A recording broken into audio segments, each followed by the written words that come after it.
Assalamualaikum warahmatullahi wabarakatuh. Ketemu lagi di channel Fisika Sekolah. Nah, kita sekarang akan membahas hukum kolom, tapi konteksnya tentang kelas 12 ya di sini. Kita sudah lama ya tidak membahas konten yang baru. Oke, kita mulai saja. Jadi ketika kita bicara hukum Coulomb, yaitu tentang interaksi muatan, apakah itu tarik menarik atau tolak menolak. Nah, yang harus kita pikirkan yang pertama adalah konsep muatan benda. Jadi, ini saya hanya mengenalkan sedikit ya bagaimana konsep muatan benda. Jadi, muatan benda itu sebenarnya gimana gitu ya. Nah, tidak akan terlalu detail ketika kita bicara muatan benda. Pada prinsipnya, kalau kita berbicara benda, benda apa saja di sini. Nah, pada dasarnya secara kesepakatan bahwa si benda ini kan bisa bermuatan positif atau bermuatan negatif. Coba pertanyaannya yang harus kita jawab adalah muatan benda yang paling kecil itu kita sebut apa kan gitu ya. Nah, jadi kalau kita punya benda di sini, nah sebuah benda itu dia akan memiliki muatan yang paling kecil penyusunnya gitu ya. Itu namanya dengan muatan elementer. Nah, di sini ada yang namanya muatan elementer. Nah, muatan elementer ini tiada lain adalah elektron. Jadi ini simbolnya adalah E kecil, berarti sudah tahu bahwa muatan elementer ini adalah elektron. Nah, elektron sendiri dia mempunyai muatan negatif ya. Jadi berapa besarnya si E ini? E ini besarnya adalah 1,6 kan gitu ya, kali 10 pangkat minus 19 Coulomb. Nah, jadi yang dimaksud dengan konsep muatan benda itu adalah kelipatan dari muatan elementer. Jadi yang namanya muatan benda baik itu positif maupun negatif itu adalah kelipatan dari muatan elementer. Jadi kalau kita tuliskan bahwa Q itu atau Q ya, ini adalah muatan benda itu N dikalikan dengan E. Nah, ini sangat sederhana konsepnya. Berarti di sini Q-nya sendiri adalah muatan dan E-nya sendiri adalah muatan elementer atau elektron. Jadi kalau kita tuliskan di sini Q-nya adalah muatan. Nah, muatan itu mempunyai satuan Coulomb. Kemudian N-nya adalah jumlah elektron. Nah, jumlah elektron berarti dia tidak punya satuan kan gitu ya. Jumlah elektron bisa 1000, bisa 2000. Nah, apa inti dari konsep muatan benda? Jadi yang muncul di konsep muatan benda itu ada yang namanya kuantisasi muatan. Ini disebut dengan kuantisasi muatan. Nah, ini disebut dengan kuantisasi muatan. Kenapa disebut dengan kuantisasi muatan?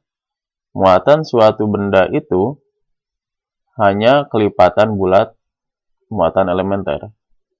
Jadi tidak bisa si N ini nantinya 1,5 atau 1,3 atau 2/5 misalkan.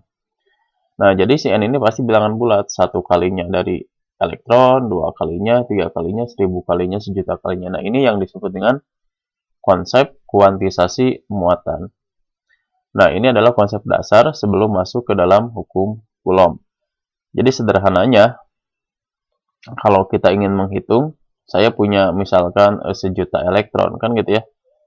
Misalkan diketahui di sini bahwa N-nya, bahwa di sini saya punya sejuta elektron, berarti N-nya adalah sejuta.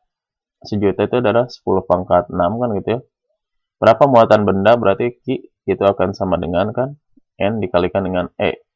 Maka Q-nya akan sama dengan N-nya adalah sejuta dikalikan E-nya adalah 1,6 kali 10 pangkat minus 19 kan gitu ya.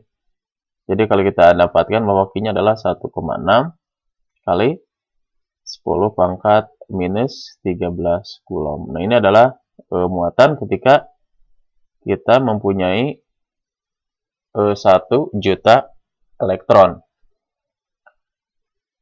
Nah, itu tentang muatan benda. Nah, lalu bagaimana dengan interaksi dari muatan benda? Nah, ini masuk ke dalam konsep hukum Coulombnya.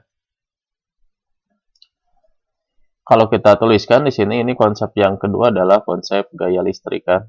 Nah, gaya listrik itu berkaitan dengan hukum Coulomb. Nah, ini pasti sangat sudah hafal ya. Kenapa sangat sudah hafal? Nah, karena si gaya listrik ini dipelajari dari SMP. Kalau kita punya muatan positif kan gitu ya, muatan positif dengan positif lagi terpisah di sini. Ini muatan positif. Ini kan sudah tahu pasti interaksinya yang terjadi akan seperti apa. Ini muatan negatif, misalkan. Yang ini muatan negatif. Ini interaksi yang terjadi pasti kalau sejenis begini, hasil percobaannya adalah ini tolak menolak, kan gitu ya. Ini adalah gayanya. Ini adalah gayanya juga. Oke, ini adalah gaya. Jadi dua gaya ini adalah identik besarnya. Jadi harusnya secara panjang vektornya harus sama kalau digambarkan. Kalau ini muatan Q1, ini muatan Q2, maka kalau ini muatan 1 ya, sini. Oke, ini 1. Ini muatan 1 di sini. Oke, yang ini muatan 2. Maka ini disebut dengan F12. Yang ini adalah F21. Ini juga sama, ini kalau sini 1, ini 2, berarti ini F12, yang ini F21. Nanti paling kalau saya punya muatan yang berbeda jenis, misalkan yang ini positif, yang di sini negatif ya. Nah, berarti pasti ini hanya jenis interaksinya saja yang berbeda. Ini pasti ditarik ke sana, kan ya. Nah, yang ini juga ditarik. Berarti ini sama saja. Kalau kita tuliskan, kalau ini benda 1, yang ini benda 2, maka ini kita sebut F12, yang ini F21. Nah, besar si F12 sama F21 ini besarnya sama. Jadi kalau kita tuliskan bahwa F12 sebenarnya ini sama dengan F21 besarnya. Makanya dua gaya ini disebut dengan gaya aksi reaksi. Kenapa? Besarnya sama, arahnya berlawanan, bekerja pada benda yang berbeda.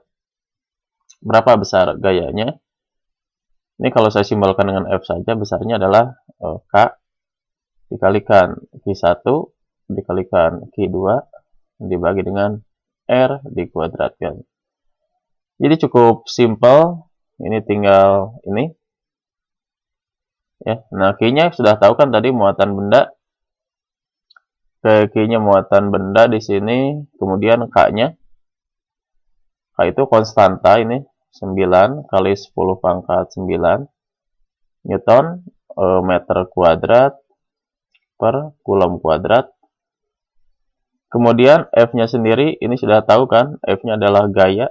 Nah, satuan gaya pasti Newton. Kan gitu ya. Q tadi muatan masing-masing, berarti di sini saya simpan saja.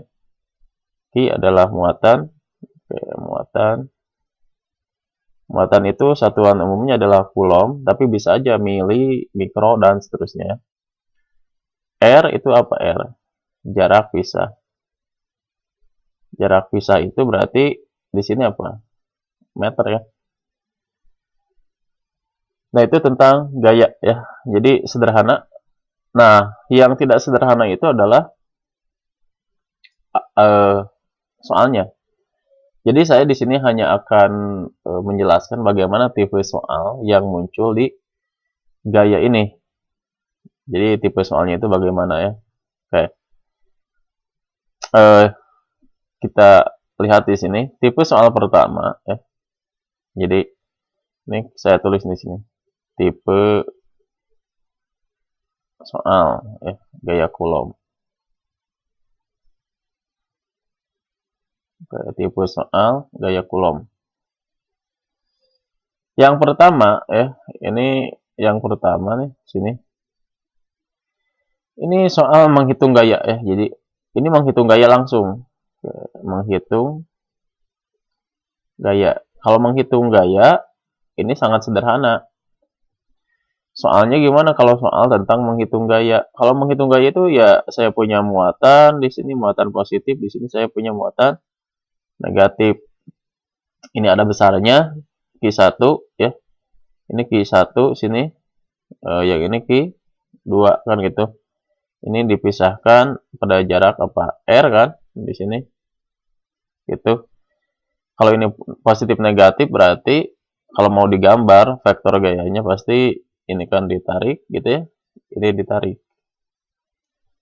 Berarti kalau kita ingin menuliskan berapa besar gayanya ya ini tinggal sederhana, tinggal F sama dengan K dikalikan Q1 dikalikan Q2 per R kuadrat. Sudah ini selesai gini. Yang harus hati-hati di sini adalah Q-nya sendiri kan bukan hanya Coulomb, bisa mili, Coulomb. Mili itu ini adalah min 3. Bisa itu atau Q-nya bisa selain mili ya. Ini adalah mikro. Mikro itu mikro ya. Ini mikro tandanya 10 pangkat min 6. Kemudian nano ya. Nano Coulomb. N itu adalah 10 pangkat min 9. Atau pico Coulomb, itu adalah 10 pangkat min 12.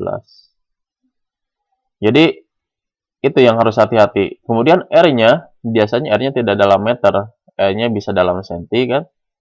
Kalau R-nya dalam senti kan sudah tahu ya, sentimeter misalkan R-nya.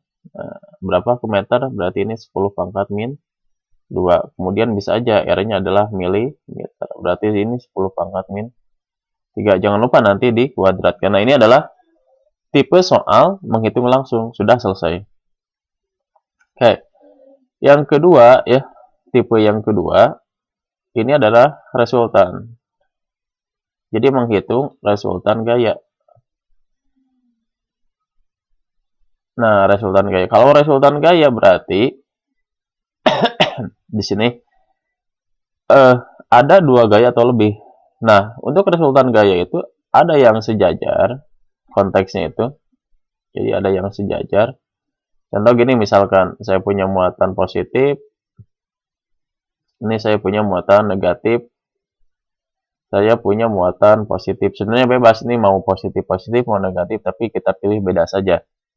Oke, kita sebut ini apa? Q1 yang ini, Q2 yang ini, Q3. Nah, yang ingin saya tanya adalah berapa resultan gaya di benda 3. Nah, di sini. Ini yang ditanya adalah resultannya di sini.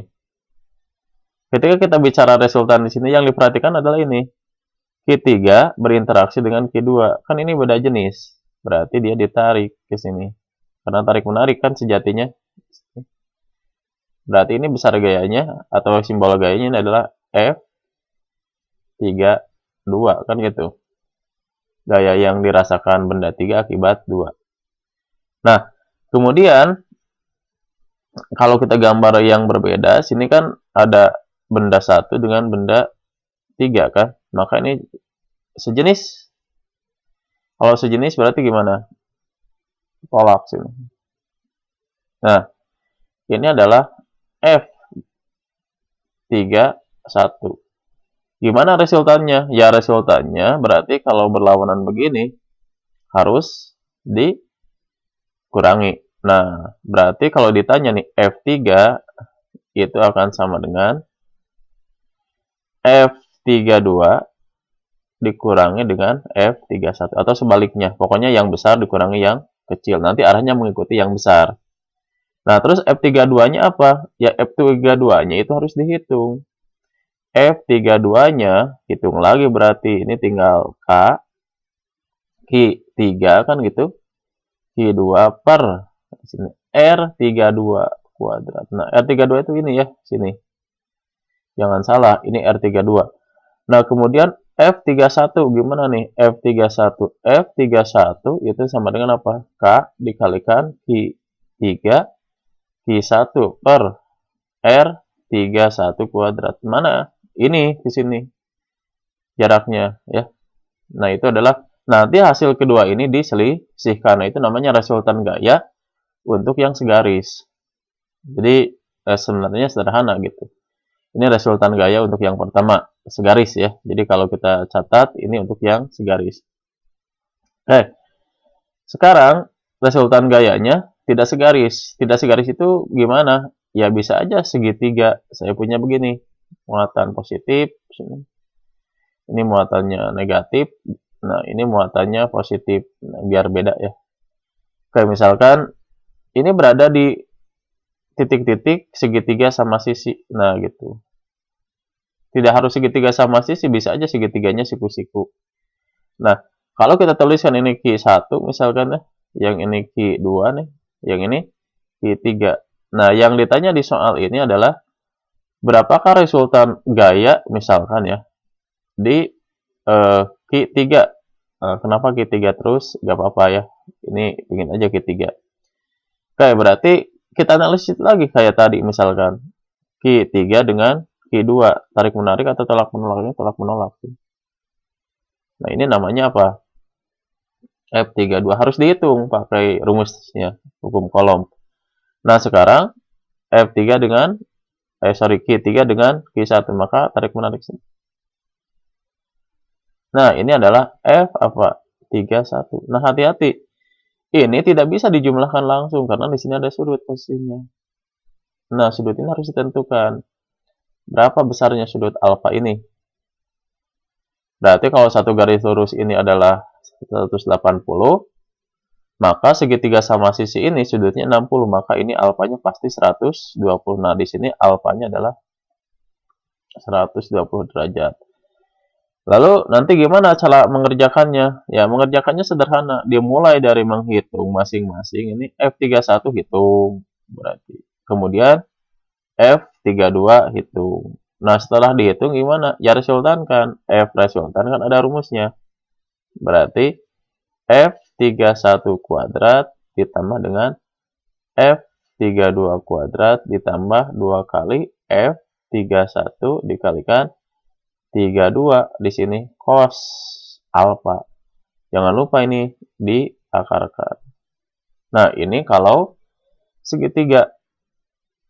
Boleh di mana saja nanti nganalisis, tapi yang penting ini hitung dulu, jangan gak dihitung gitu ya. Oke, itu adalah tipe soal yang kedua untuk resultan gaya. Itu yang segitiga kan. Nah, sekarang kalau yang tidak segitiga gimana? Ya bisa aja misalkan di segi 4. Misalkan di segi 4 sini. Segi 4 saya punya muatan positif sini. Kemudian saya punya muatan positif lagi. Kemudian saya punya muatan negatif biar beda sini. Ini saya punya muatan negatif sini. Kan gitu ya.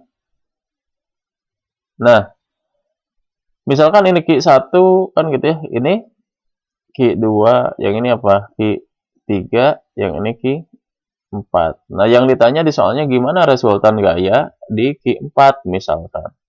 Nah, jangan Q3 terus ya. Nah, nanti sirik ya kalau Q3 terus. Oke.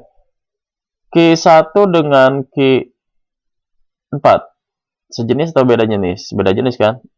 Maka di sini muncul gaya tarik menarik. Nah, ini gayanya adalah F41.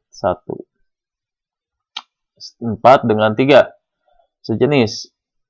Nah, ini berarti F43 sejenis kan tolak menolak. Nah, sekarang satu lagi biar beda ya. Oke. Ini 4 dengan 1 berbeda jenis. Tarik menarik berarti ke sini. Sesuai dengan garis hubungnya sini. Nah, ini adalah F berapa nih? 42 ya. Oke. Nah, gimana kalau menyelesaikan gini? Balik lagi ke analisis vektor. Bisa ke analisis ini, bisa diproyeksikan ke sini. Jadi, nantinya, kalau kita menganalisis ini, berarti begini. Kan yang tidak di sumbu X, jadi baliknya ke sini analisisnya. Nah, ini kan sumbu Y kan? Nah, ini sumbu Y. Yang ini apa? Sumbu X. Nah, yang tidak berada di sumbu X dan sumbu Y itu cuma ini. Nah, ini kan di sini. Nah, ini gayanya apa? F42. Nanti diproyeksikan ke sini. Ini berarti ada apa? F42X kan gitu. Nanti ke sini ada F42Y. Nah, nanti yang X itu berarti ada sigma Fx itu akan sama dengan F43 dikurangi dengan 42X ya gitu ya. Nah, sedangkan sigma FY-nya itu akan sama dengan F41 ditambah dengan F42Y. Kenapa ditambah? Karena sama-sama ke atas. Nanti hasil akhirnya F4 itu adalah gimana? Ya tinggal sigma Fx kan gitu dikuadratkan ditambah sigma Fy dikuadratkan. Jangan lupa diakarkan karena tegak lurus kan Pitagoras. Nah, ini adalah solusinya. Nah, jangan lupa ini dicari juga pakai hukum Coulomb. Jangan nggak dicari ya. Kalau nggak dicari, ini nggak akan ketemu. Misalkan F43 ya harus dihitung. K dikalikan Q4, Q3 per R43 kuadrat. F41 misal ya di sini. Misal F berapa? 43 ya harus dihitung. Di sini adalah K dikalikan Q4 dikalikan Q3 per R43 kuadrat. Paling yang harus hati-hati itu adalah F42. Karena jaraknya itu harus dihitung diagonal. Bukan jarak antar sisi segi 4 ini. Ini yang harus dicari diagonal. Jadi diagonal berarti Pitagoras dulu jaraknya. Nah, seperti itu. Nah, ini adalah tipe yang ketiga dari resultan gaya. Di dalam benda yang terdiri dari 4. Oke, sekarang tipe soal yang ketiga itu kan baru 2 ya. Yang pertama menghitung langsung, yang kedua resultan, yang ketiga itu adalah menentukan. Nah, ini adalah, sorry ini yang ketiga salah ya. Oke. Berarti yang ketiga ya. Nah, yang ketiga itu adalah menentukan ini ya. Ini sering di ujian nih, menentukan letak titik ya. Resultan gayanya 0. Jadi suatu benda yang tidak merasakan gaya Coulomb. Biasanya ini berlaku hanya untuk yang segaris. Oke, saya kenalkan di sini. Ini kan positif. Ini positif. Ini gini segaris. Yang kedua, konteksnya bisa negatif. Ini bisa negatif. Oke. Yang ketiga, itu bisa berlawanan jenis. Ini positif. Yang ini negatif itu ya. Nah, di mana saya harus meletakkan muatan ketiga di antara sepanjang garis ini, yang ketiga sistem ini, supaya dia tidak merasakan gaya listrik. Dengan kata lain, supaya sigma F-nya sama dengan 0. Nah, untuk muatan sejenis, ini pasti benda ketiga itu diletakkannya di antara di sini. Kenapa? Kalau di antara, saya misalkan letak simpan muatan ketiga sini. Ini, yang kuning ini. Pasti, kalau ini muatan 1 ya, sini. Oke, sorry, ini. Oke, ini berapa nih? Ini 1, yang ini 2, ini 1 kan? Ini 2. Ini 1, ini 2. Oke, jadi kalau kita analisis secara gayanya, ini kan benda 3 di sini. Maka ini akan ditolak kan? Berarti di sini muncul gaya. Ini gayanya apa? Pasti ini F3 2. Kan ditolak oleh si ini. Ini berarti F3 1. Mungkin 0, mungkin kalau besar gayanya sama. Ini juga sama kalau saya menyimpan muatan di sini. Ini mungkin bisa muatan positif, bisa muatan negatif, bebas lah. Ini positif, berarti ini ditarik kan? Maka ini adalah F3 2, yang ini apa? F3 1. Ini juga memungkinkan 0 kalau dua gaya ini sama. Nah, bagaimana kalau positif dengan negatif? Nah, ini pasti di sebelah kirinya atau di sebelah kanannya. Ya, kan ada dua kemungkinan di sebelah kiri atau di sebelah kanan. Cari yang muatannya paling kecil. Jadi muatan paling kecil di sini bukan memperhatikan tanda minusnya. Misalkan di sini minus positif 2 Coulomb, di sini minus 9. Yang paling kecil yang mana? Ya 2, karena minus itu menunjukkan jenis muatannya. Jadi hanya angkanya saja yang dilihat, gitu ya. Berarti kalau misalkan ini muatannya kecil, maka muatan yang ketiga itu disimpan terus di sini. Bisa positif, bisa negatif. Berarti misalkan ini positif, ini ketiga. Berarti pasti muncul ini tolak menolak. F apa nih di sini? 31. Ini pasti F apa nih? 32. Nah, yang sering salah 31 itu R-nya ke sini kan? Ini R31 nih. Ini sering keliru di sini. R31. Nah, sekarang R32 itu bukan dari sini ke sini, tapi dari ujung sini ke ujung sini. Ini R32. Jadi kalau dibuat titik-titik, nah ini adalah R32 di sini. Ini adalah R32. Ini sering salah di siswa ya. Nah, bagaimana cara menentukan R32? Nah, biasanya yang diketahui itu adalah jarak ininya. Misalkan, ini adalah jaraknya X misalkan ya sini. Atau jaraknya adalah R. Berarti R32 itu adalah R31 ditambah R. Nah, ini hati-hati bagaimana dikurangkan. Kalau misalkan ini R berapa nih? Ini apa? R32, ini adalah R, maka R32 itu adalah R dikurangi R31. Nah, gimana cara menyelesaikannya? Sederhana. Menyelesaikannya itu tinggal F31 sama dengan F32.